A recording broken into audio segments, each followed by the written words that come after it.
galera, tudo bem com vocês? Espero que sim, eu estou bem. Estamos aqui para mais uma videoaula, que no caso será aula de Geografia, direcionada para os alunos do 8º ano. E assim como nas aulas anteriores, peguem o caderno, peguem o livro, porque vocês vão precisar. Então bora lá começar a aula, mas antes disso, roda a vinheta. Anote o número. Então galera, de antemão, antes de começar propriamente aqui o conteúdo, a gente precisa relembrar algumas coisas. A primeira coisa é, estamos iniciando mais uma etapa nas nossas atividades acadêmicas, não é? Hoje a gente está começando aí o terceiro bimestre, a partir da disciplina de Geografia, tá? Então, começamos o terceiro bimestre hoje e, claro, iniciamos também o módulo 3. A partir de hoje, vamos começar, né, a usar o módulo 3, que começa pelo capítulo 7, que vai falar sobre o espaço rural na América. Tranquilo? Então, nesse capítulo aqui, ó, o que é que a gente vai conhecer? A gente vai procurar entender o espaço rural da América. A gente vai analisar as suas diferentes configurações fundiárias, as relações de trabalho, né, que estão vinculadas ao território, além dos impactos da modernização tecnológica nessa exploração dos recursos minerais e agropecuários também. A gente também vai procurar relacionar com as questões socioespaciais e ambientais, né, que estão aí em torno das atividades que são realizadas no espaço rural no contexto da América. Na aula de hoje em específico, a gente vai procurar entender as zonas agrícolas na América, né? A gente vai dar uma explanada, vai falar um pouquinho. Além disso, a gente vai entender também os impactos da modernização tecnológica no trabalho rural, né? E a gente vai falar de forma específica o caso, né, da produção de cana-de-açúcar. E além disso, a gente vai falar um pouco da exploração dos recursos minerais na América, né? E os impactos dessa exploração. Além disso, a gente vai falar aqui, para finalizar a aula, sobre a circulação de mercadorias entre os países da América Latina, uma introdução para a próxima aula, que a gente vai começar a falar da circulação de mercadorias no Brasil. Certo? Então, hoje a gente vai explanar esse conteúdo. Então, bora lá. Zonas agrícolas da América. Galera, quando a gente fala na agricultura, né, no contexto da América de forma geral, a gente precisa, claro, considerar o contexto climático, né, e também, né, que está diretamente relacionado com a extensão latitudinal da América de forma geral, que vai possibilitar aí uma diversidade climática muito grande. E claro, a vegetação, né, as atividades que são desenvolvidas em um determinado território também está diretamente vinculada ao clima. Então, no contexto do território americano, né, do continente americano, a gente tem aí múltiplas atividades relacionadas à agropecuária, atividades relacionadas ao extrativismo, atividades que estão diretamente relacionadas aí aos recursos hídricos, e enfim. Então, em algumas áreas a gente percebe que essas atividades elas são desenvolvidas, né, com maior eficácia, dado o clima daquela região, e em outras regiões, no caso, algumas atividades são deixadas de lado, claro, que são impossibilitadas aí pelas questões climáticas. Ou seja, o que vai possibilitar com que as atividades, né, econômicas, a partir principalmente das atividades agrícolas, sejam desenvolvidas no contexto do território americano é o clima, certo? Então, a diversidade climática, claro, vai possibilitar aí uma diversidade de atividades. Aí na tela de vocês já está aparecendo os principais produtos agropecuários no contexto do Brasil, ou seja, a gente percebe, entre aspas, uma infinidade de atividades, né, galera? A gente percebe aí, ó, da agricultura de subsistência até as áreas de extrativismo vegetal. A agricultura de subsistência a gente percebe principalmente aqui no contexto da América do Sul, né? A agricultura associada à pecuária, a gente percebe aonde? A gente percebe que existe principalmente no contexto ali dos Estados Unidos, lá na América do Norte, né? Além disso, vamos ver aqui no contexto do Nordeste do Brasil, qual é a atividade relacionada à agropecuária que a gente percebe?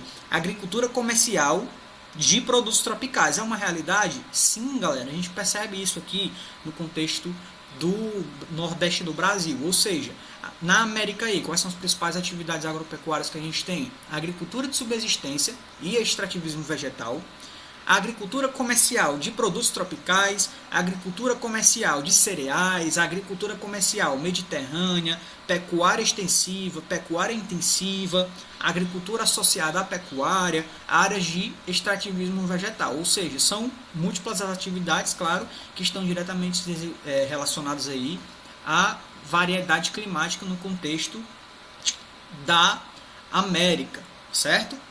Quando a gente fala em atividade agrícola aqui no Brasil, a gente percebe que há existência desde o período colonial, né, com a chegada dos portugueses, claro. Eles procuraram no primeiro momento ali os metais preciosos, né, as atividades vinculadas à mineração, porém não encontraram de antemão e tentaram aí reverter a situação, né, trazer aí um desenvolvimento econômico para a coroa portuguesa a partir das atividades vinculadas ao extrativismo no primeiro momento, né, que foi ali a retirada do pau-brasil, e no posterior momento a agricultura, que esteve diretamente relacionada à monocultura de que, galera? Cana-de-açúcar.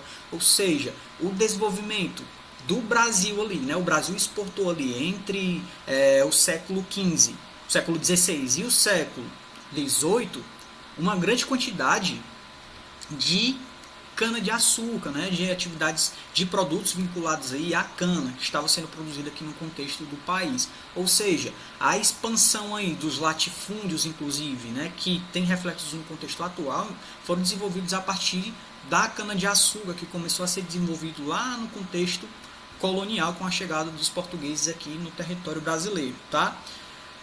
Essas atividades em um determinado momento, principalmente a partir do século XVIII, começou a cair aqui no contexto do Brasil, tá? A atividade relacionada aí à produção da cana-de-açúcar. Porém, lá no século XX, a partir de 1970, o governo federal ele começou a impulsionar ainda mais a atividade relacionada à cana-de-açúcar para que a produção de combustível, né, para a produção de álcool principalmente acontecesse, para possibilitar com que o mercado interno fosse abastecido. Então começou aí novamente um processo de reestruturação das atividades relacionadas à agricultura de cana-de-açúcar, tá? Ou seja, a gente percebeu que voltou, porém voltou com um perfil diferente, tá? A gente percebe que a mecanização do campo, aí no caso, mudou as relações de trabalho nas atividades vinculadas à cana-de-açúcar.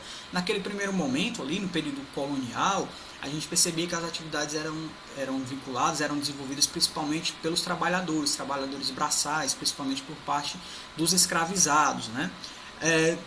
A partir do século XX, a mecanização de fato se inseriu no contexto do trabalho desses indivíduos, e isso fez com que as relações de trabalho, inclusive, mudassem.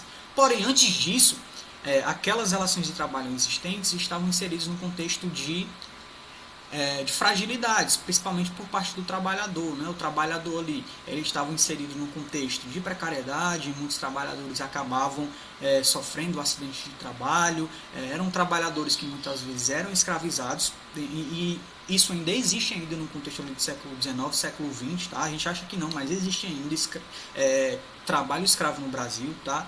Então, a precariedade do trabalho aí, do campo, né, principalmente relacionado à cana-de-açúcar, era muito grande. Então, esses trabalhadores começaram a reivindicar e a vigilância, né, começou a aumentar ainda mais sobre essa forma de trabalho aí, né? Então, a partir de um momento, essa situação começou a mudar, tá? Foram fornecidos aí, nas últimas décadas no caso, benefícios estatais aí para que essas situações começassem a mudar, tá? Então existiram algumas inovações que já está aparecendo aí na tela de vocês. Quais foram as principais inovações, galera? A redução da prática da queima da palha de cana, visando reduzir os impactos ambientais a ela associados. Então, até os impactos ambientais, a diminuição dos impactos ambientais, no caso, foram almejados aqui nessas novas práticas. Além disso, a melhoria das condições de trabalho dos trabalhadores rurais que ainda se mantiveram envolvidos na produção, ou seja, procuraram melhorar as condições de trabalho desses indivíduos. E o outro ponto, claro, a mecanização da colheita, ampliando a produtividade e reduzindo o número de trabalhadores. Então aqui, ó, a gente vê um impacto direto da mecanização no trabalho no campo, tá? Aí na tela de vocês está aparecendo a evolução dos empregos formais no setor sucroenergético entre 2000 e 2016. A gente percebe, galera, que entre 2008 aí no gráfico e 2016 houve uma diminuição grande aí, quase pela metade dos postos de trabalho que estavam sendo ocupados nessa produção. Isso se deve principalmente à mecanização, tá? Então o desemprego atingiu aí principalmente trabalhadores com baixa escolarização, certo? Isso se deu principalmente por causa da mecanização. A mão de obra ali, ela deixou de ser almejada na atividade de forma principal, certo? Além das atividades relacionadas ali à agropecuária, outra atividade também que vai movimentar a economia, não é? E vai mudar de certa forma aí o contexto dos países na América, vai ser as atividades relacionadas ao extrativismo mineral, tá, galera? A gente sabe que ali no período da colonização, que no contexto do Brasil, isso de fato aconteceu, como eu já falei no momento anterior, não é? Depois ali em que os portugueses eles chegaram no primeiro momento com o objetivo de encontrar isso, né, encontrar ouro ali, metais preciosos, porém eles não conseguiram, então desenvolveram as atividades relacionadas ao extrativismo vegetal, né, a partir da extração do pau-brasil, as atividades relacionadas à agricultura e no posterior momento o extrativismo, que possibilitaram ali o desenvolvimento das regiões de Minas Gerais, de Goiás, do Mato Grosso. Então, as atividades relacionados à mineração no contexto do Brasil possibilitou sim, até um certo momento, com que a coroa portuguesa conseguisse extrair riqueza daqui no contexto da América. Além disso,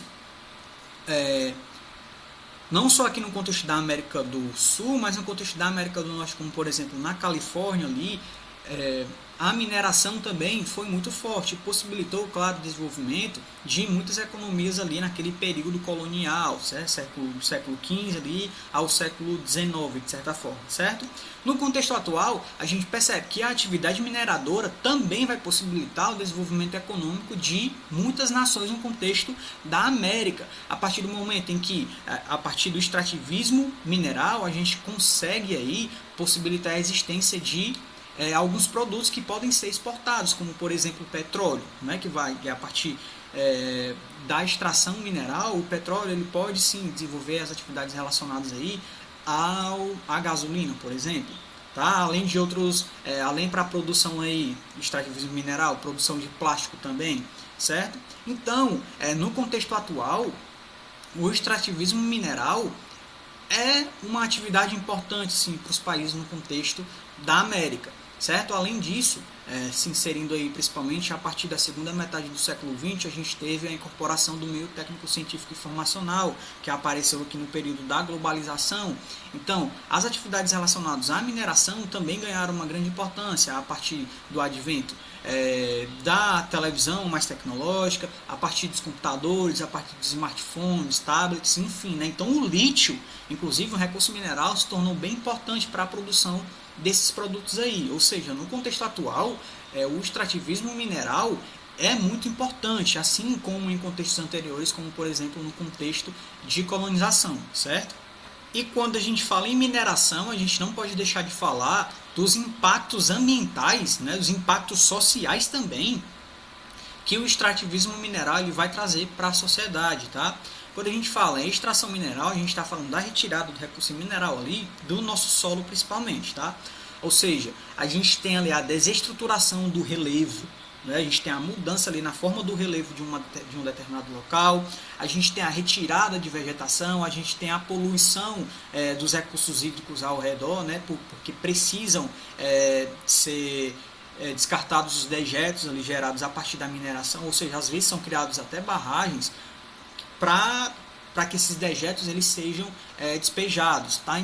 Então, a poluição sonora também é muito grande, o impacto aí na atmosfera também vai ocorrer por causa da extração desses minérios, tá? Então, os impactos ambientais, eles são bem perceptíveis. A extração mineral, galera, traz sim muitos impactos ambientais, certo?